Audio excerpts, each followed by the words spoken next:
প্রিয় অনার্স প্রথম বর্ষ বিবিএ শিক্ষার্থীবৃন্দ সকলকে জানাই স্বাগতম। আজ আমরা দেখব প্রোগ্রেস কোচিং সেন্টারের মার্কেটিং ডিপার্টমেন্টের principal of accounting BBA honours প্রথম বর্ষের অক্সিজন ফাইনাল সাজেশন। তো ফার্স্টে আপনারা পার্ট এ দেখতে পাচ্ছেন। এর 1 নম্বর নীতিগত ভুল, পাশে 3টি স্টার রয়েছে, পরীক্ষার জন্য খুবই গুরুত্বপূর্ণ। নীতিগত ভুল কি? হিসাব বিজ্ঞানের স্বল্প জ্ঞানের অভাবে মূলধন জাতীয় লেনদেনকে মুনাফা জাতীয় লেনদেন হিসেবে লিপিবদ্ধ করাকে নীতিগত ভুল বলে। বহুধাপী আয় বিবরণী কি?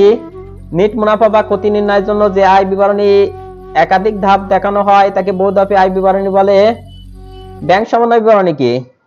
ব্যাংকের হিসাব বই আমানতকারী কর্তৃক রক্ষিত বইয়ের মধ্যকার ভুলসমূহ নির্দিষ্ট সময় শেষে সমতাকরণের উদ্দেশ্যে যে বিবরণী তৈরি করা হয় তাকে ব্যাংক সমন্বয় বিবরণী বলে। পোস্টিং কি? লেনদেন সমূহ যাবতীয় থেকে ক্ষতি আনে স্থানান্তর করার কাজকে পোস্টিং বলে। মালিকানা সত্ত্ববোধ বিবরণী কি? যে বিবরণীতে মালিকের সত্ত্বের পরিবর্তন পরিদর্শিত হয় তাকে মালিকানা সত্ত্বের বিবরণী বলে। ক্ষতিপূরণ উদ্বৃত্ত কি? ব্যাংক ঋণের সমর্থনে ন্যূনতম নগদ জমা একটি ব্যাংকে রাখার প্রয়োজন হয়, তাই ক্ষতিপূরণ উদ্বৃত্ত। বকেয়া ভিত্তিক হিসাব ব্যবস্থা কি? বকেয়া ভিত্তিক হিসাব ব্যবস্থা হলো সংগঠন কাঠামোর ঘটনা সংঘটিত হওয়ার সাথে সাথে আর্থিক বিবরণীতে চার্জ করার জন্য লিপিবদ্ধ করা।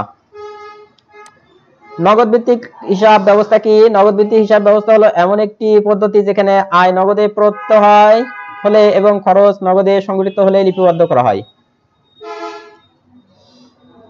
হিসাব বিজ্ঞান কি? হিসাব বিজ্ঞান একটি তথ্য ব্যবস্থাপনা প্রক্রিয়া যা কোনো প্রতিষ্ঠানে অর্থনৈতিক ঘটনাসমূহ লিপিবদ্ধকরণ করে এবং প্রয়োজনীয় তথ্যসমূহ সংশ্লিষ্ট পক্ষসমূহের নিকট উপস্থাপন করে, তাকে হিসাব বিজ্ঞান বলে। তো এরপরে আমরা বি পার্টের কোশ্চেনগুলো দেখে নেব এবং কোশ্চেনগুলো দেখার পর আমরা বাকি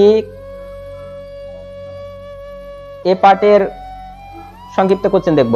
তো বি পার্টের থিওরি রয়েছে প্রথম। অনেকে আমরা থিওরি পড়তে চাই না, তারপরও পরীক্ষার ভালো রেজাল্টের জন্য এবং কোনো প্রকার অঙ্ক না বাদলে থিওরি খুবই গুরুত্বপূর্ণ ভূমিকা পালন করে ভালো রেজাল্টের জন্য। ফার্স্টে রয়েছে সমাপনী দাখিলা কি? নগদ ভিত্তিক হিসাব বিজ্ঞান ও বকেয়া ভিত্তিক হিসাব বিজ্ঞানের মধ্যে পার্থক্য দেখাও। 2 ব্যাংক সমন্বয় বিবরণী কি? ক্যাশ বই ও ব্যাংক বিবরণী ক্যাশ ব্যালেন্সের মাধ্যমে গড়মিলের কারণসমূহ ব্যাখ্যা আলোচনা করো। 3 হিসাব বিজ্ঞানের সংজ্ঞা দাও। মূল্যবোধ ও জবাবদিহির ক্ষেত্রে হিসাব বিজ্ঞানের ভূমিকা আলোচনা করো। 4 আর্থিক বিবরণীর বিশ্লেষণে হাতিয়ার বা কৌশল আলোচনা করো। সচ্ছলতা, কার্যক্ষমতা ও তার তারল্য অনুপাত আলোচনা করো। এই থিওরিগুলো বি পার্ট ও সি পার্টের জন্য খুবই গুরুত্বপূর্ণ। 5 হিসাব বিজ্ঞান ব্যবসায়ের ভাষা বলা হয় কেন? হিসাব বিজ্ঞানের ভাবমূর্তি লিখো।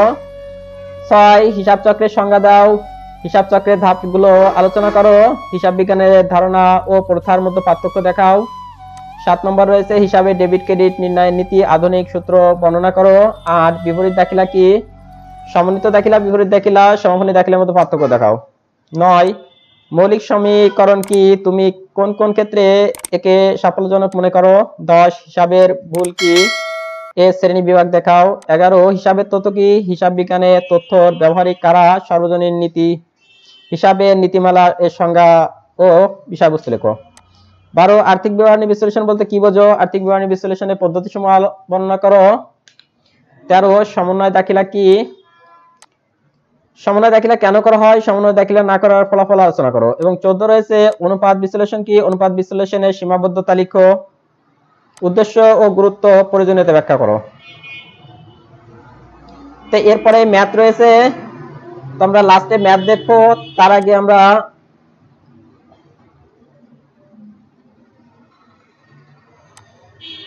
ক পার্টের এ পার্টের বাকি অংশ দেখে নিই।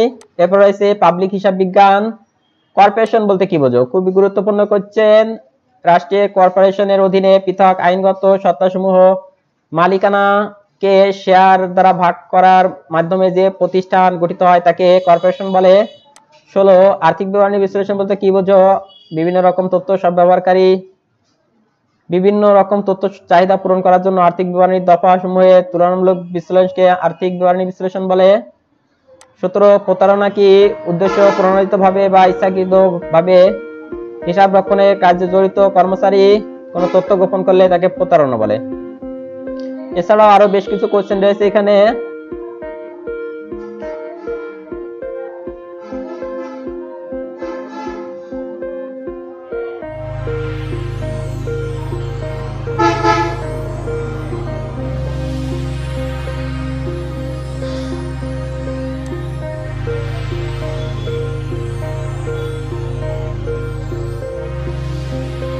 উলম্ব বিশ্লেষণ কি?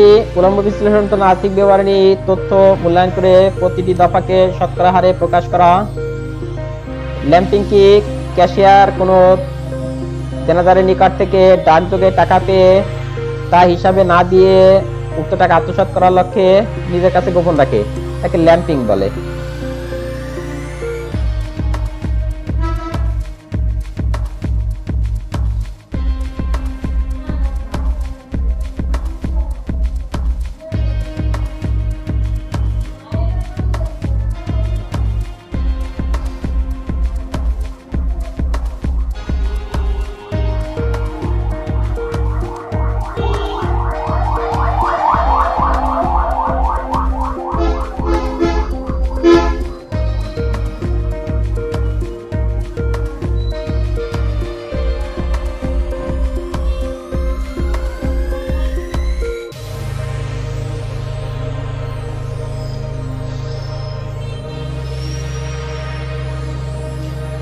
নিমজ্জিত মূলধন কি? মূলধনের যে অংশ বিনিয়োগ করা হয়ে গেছে বা হারিয়ে গেছে তাকে নিমজ্জিত মূলধন বলে।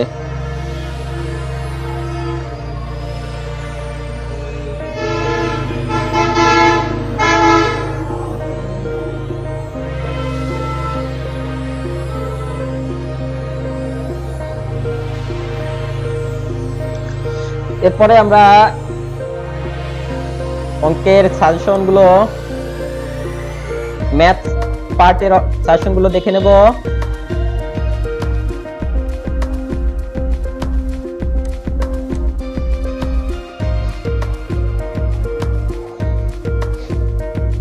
বিওসি পার্টের জন্য জার্নাল থেকে গুরুত্বপূর্ণ কোয়েশ্চেন সমূহ।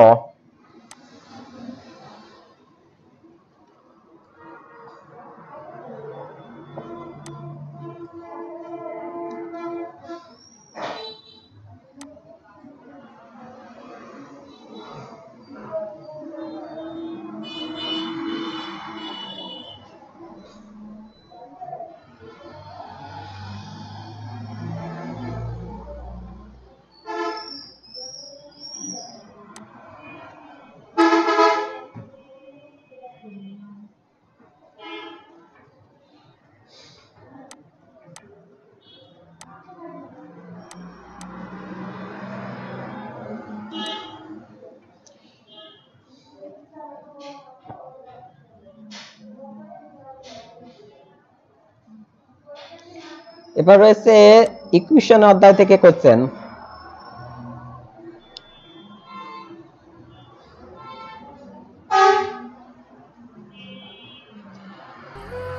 প্রতিটি অধ্যায়ের লাস্টের 5 নম্বর বা শেষ অংশের অঙ্ক দুটি খুবই গুরুত্বপূর্ণ।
ইকুয়েশনের কিছু গুরুত্বপূর্ণ কোশ্চেন হলো 8 নম্বর।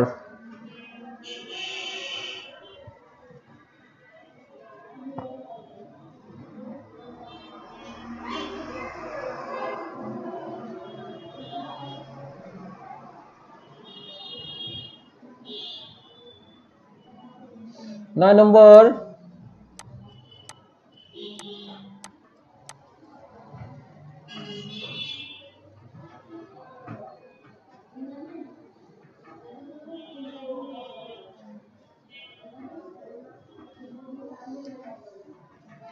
এবং লাস্ট কোশ্চেন 10 নম্বরটি ইকুয়েশনের জন্য খুবই গুরুত্বপূর্ণ।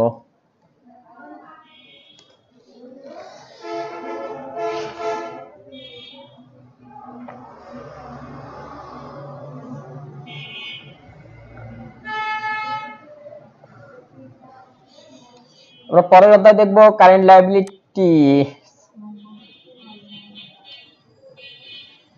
সাধারণত প্রথম 3টি কোশ্চেন যেটা বি পার্টে আসার সম্ভাবনা রয়েছে এবং লাস্টের 2টো কোশ্চেন যেটা সি পার্টে আসার সম্ভাবনা বেশি।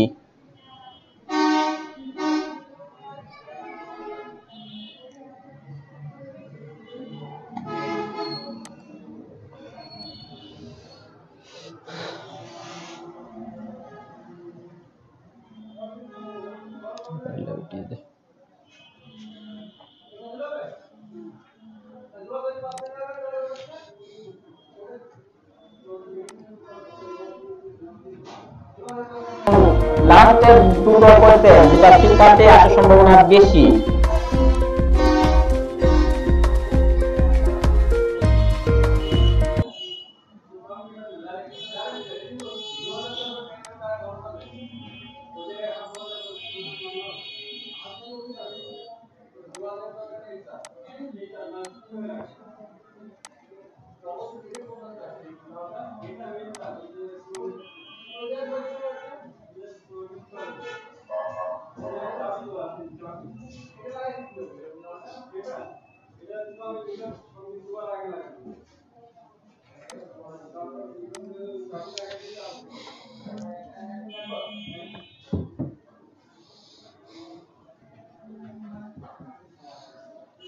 কারেন্ট লায়াবিলিটি থেকে একটি গুরুত্বপূর্ণ question, the following the selected translation Merrill company prepare journal entry for the above translation and event.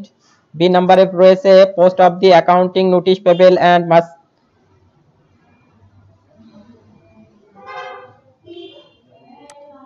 এরপর রয়েছে মার্চেন্ডিস ইনভেন্টরি। মার্চেন্ডিস ইনভেন্টরির জন্য 1 আর 2 নম্বর খুব ইম্পর্টেন্ট।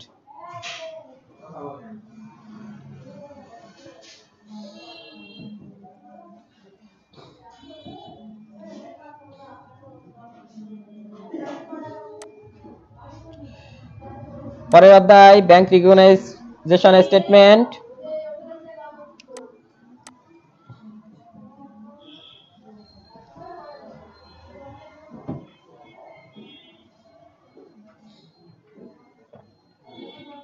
এক নম্বর কোশ্চেনটি খুব গুরুত্বপূর্ণ এবং 3 নম্বর কোশ্চেন স্পেশাল জার্নাল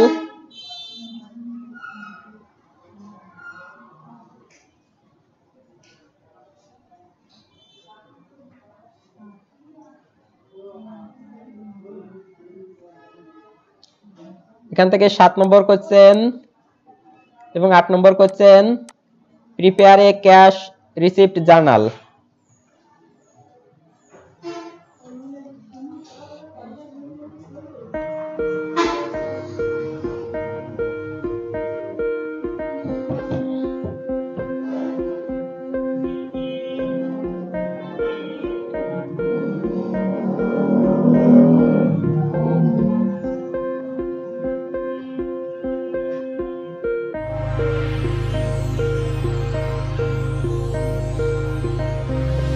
आठ नंबर क्वेश्चन रही है ABC company use a 6 column cash receipt journal with following the columns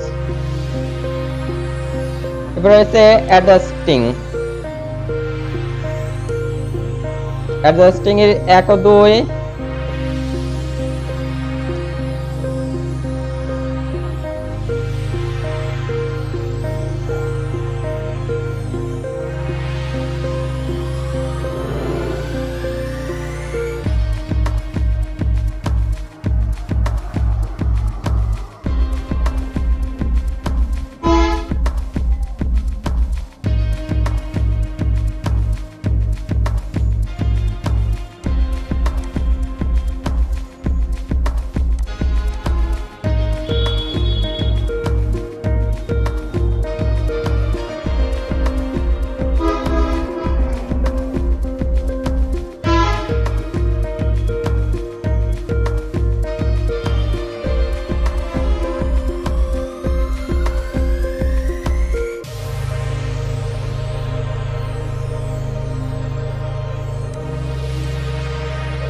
দুই নম্বর একটি কোয়েশ্চেন 10 কলম ওয়ার্কশিট, যেটা পরীক্ষার জন্য খুবই গুরুত্বপূর্ণ।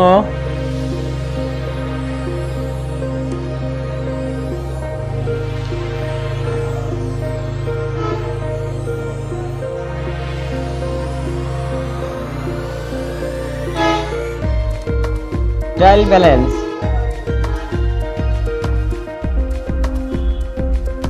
ইনকাম স্টেটমেন্ট তৈরি করতে হবে, owner equity statement, statement of financial position.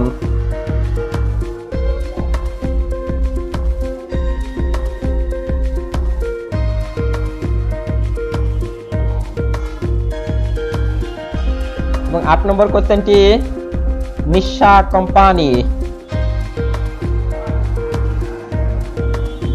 prepare a multiple step income statement and owner equity statement for year and classical balance sheet for a December 2013 trial balance।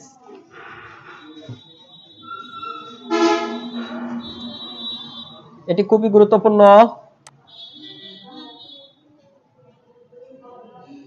এরপর রয়েছে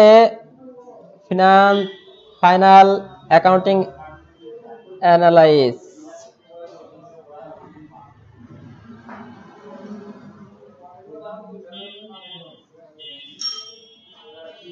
আমরা 3 নম্বর কোশ্চেনটা দেখি, ratio total working capital asset test ratio, current ratio, super quake ratio, net working capital.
শিক্ষার্থীবৃন্দ সকলকে অসংখ্য ধন্যবাদ ভিডিওটি শেষ পর্যন্ত দেখার জন্য। ভালো থাকবেন, মন দিয়ে পড়াশোনা করবেন। আল্লাহ হাফেজ।